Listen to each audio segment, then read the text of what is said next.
welcome to my booktube. If you're new here, which you are new because this is my new channel, this is my first video. My name is Katie. I'm a mom, I'm a wife, I live in Canada, and I think that the most important thing that you need to know about me following this channel, subscribing to this channel, is that I love fantasy books. Fantasy books? I will be talking about fantasy all the time. I love reading, I love books. It is my favorite hobby, it is my favorite thing to do. I genuinely don't know who I would be without my books.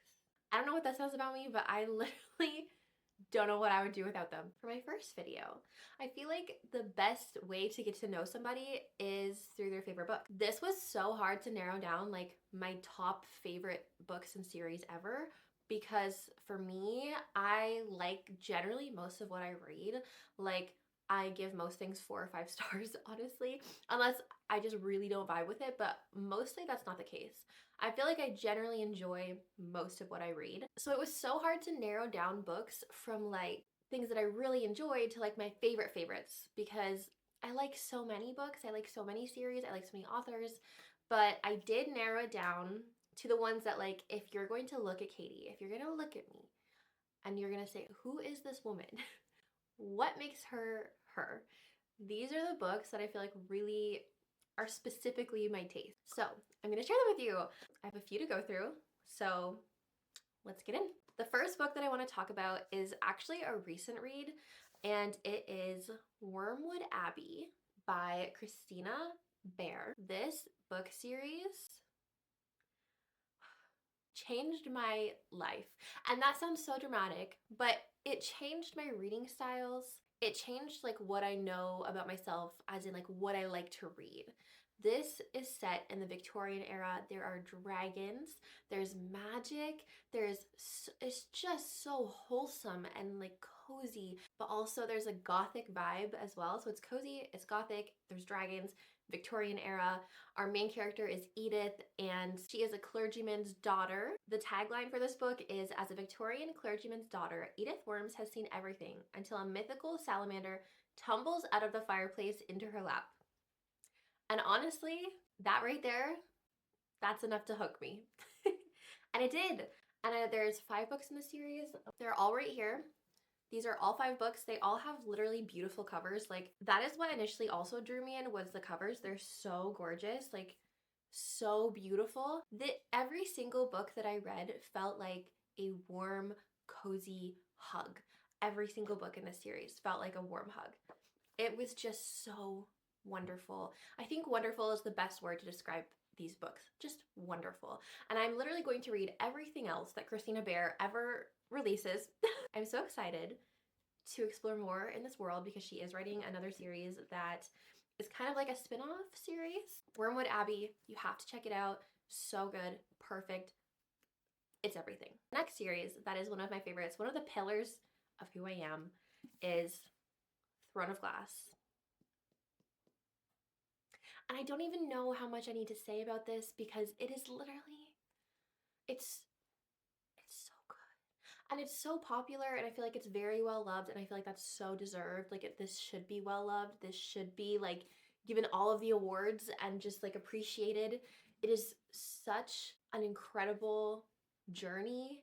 I enjoy Sarah J Maas's other books. Like, I enjoyed ACOTAR, Crescent City I enjoyed, but like it's my least favorite. Of her 3 fantasies, it's my least favorite. But Throne of Glass, I just think it's superior to everything else she's written. Like, to me, like, this is the moment. Ugh.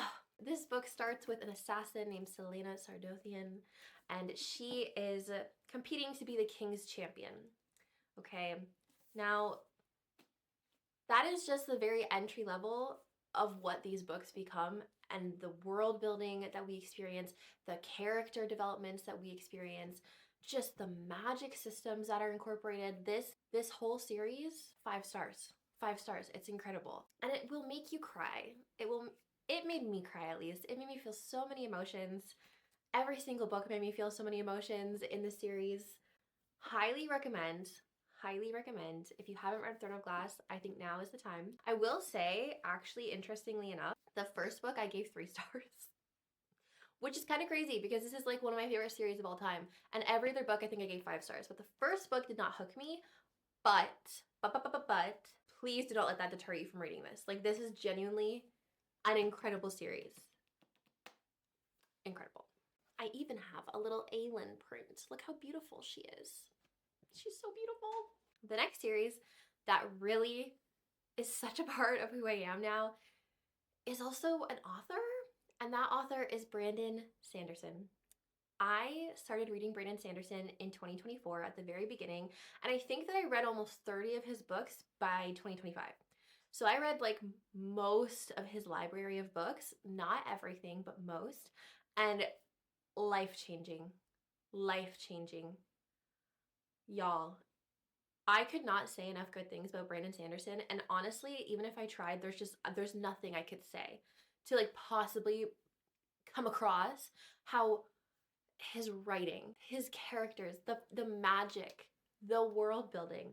The world building is in every one of his series and books is so incredibly unique and just draws you in, and I've never read anything like the magic systems that are in his Cosmere, which is like the universe that many of his books take place in. Let me start off. I started my Brandon Sanderson journey with first Trust at the Emerald Sea, which was very good, but then also Skyward, okay?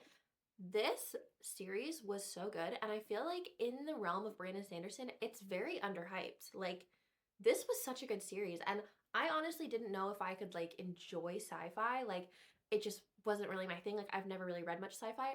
This made me second guess everything about myself.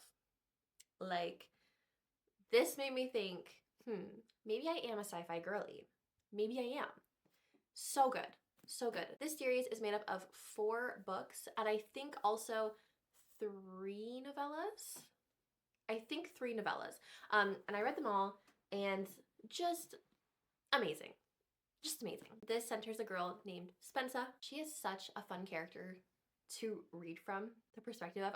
She's just like, I feel like she's written as a teenage girl so well, like so accurately, honestly. And basically, she lives on this planet that has been under attack for decades and decades, and now pilots are all that's left of the human race. She really wants to be a pilot. She's also kind of looked down upon because her father was like a very like famous pilot on their world. He ended up deserting, and so they kind of look at that as like the greatest sin, you know, like the worst thing you could do in her society. And so that has kind of like leached down to her and how people view her as well. And all she wants to do is be a pilot. That's kind of where the story begins, but the world building goes so much farther than this. Like, so much farther, like light years farther, okay? Like, it's just crazy. It's crazy. I'm gonna say one thing, okay? I'm gonna say one thing. Sentient spaceship, okay? Sentient spaceship. That's all you need to know. That's all I needed to hook me. I was like, okay, maybe I can be a sci-fi girl. Like, sentient spaceship, I want to read that, you know? Now, I also really, really, really loved Mistborn. I don't own the books because they were my mom's and I was borrowing them from her, but I love Mistborn. It is a trilogy. There's actually 2 eras of Mistborn. I've only read the first trilogy.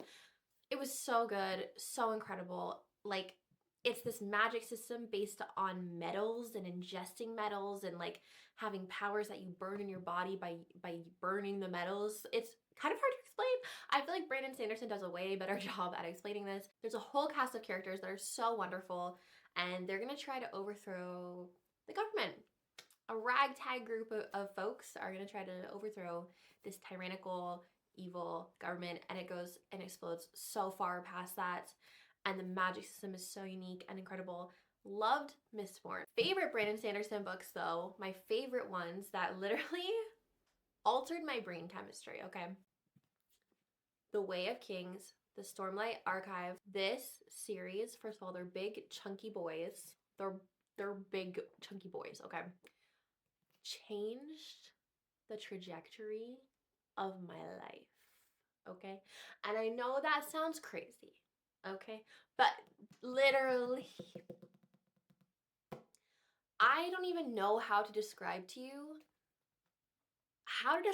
these books, because they, like, honestly, this entire over 1,000 pages of book feels like a prologue to all of the other things that are going to happen in the series. Like, this just is like you're getting to know them, the characters, and you're starting out their arcs. But like, if I could describe to you how wonderful this series is, this series focuses on a few different characters. There is Kaladin. He is a slave, and he is put to work in a really tough situation, and he's really just struggling mentally and physically, and you watch him really at the end of his rope and just existing in the worst space of his life. Then a friendly little wind spren starts speaking to him.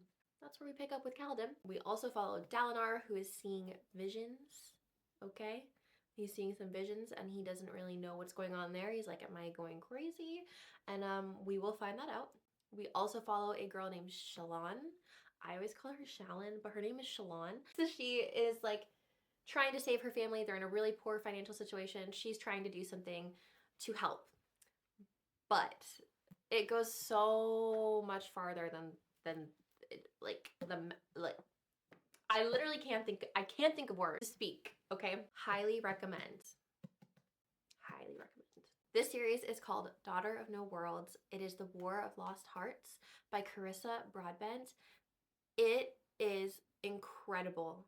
It is amazing. Daughter of No Worlds is this incredible trilogy that will tear your heart out, literally tear it out from your chest and squeeze it and stomp on it and then put it back in. I felt so much pain reading these books, but in like a really beautiful way.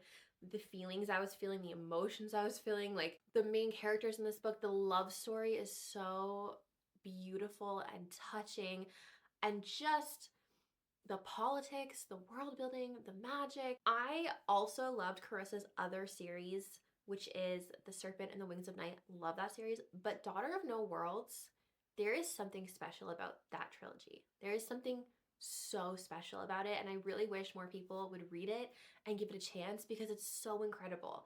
Like, it's so incredible. And also, I think that it's on Kindle Unlimited, so there's also that. She was ripped from her homeland as a child. She has just suffered so much in her life, has been enslaved, and is very much struggling. She has this chance to join an organization of magic wielders, and to do that, she has to apprentice underneath a man named Maxentarius, who is a just recluse who lives all by himself after trauma and things happened, and we kind of figure out what happened with him and why he doesn't want to mentor anyone. It's like kind of like a grumpy mentor, excited student sort of trope, sort of like dynamic going on, and it's so fun and so beautiful. This is just, I keep saying this about every series, but this is just the beginning. The world building and the magic systems grow so much, and it's so unique. I feel like this trilogy is so unique, and I just need it to get more love. So if you're watching this video, read Daughter of No Worlds.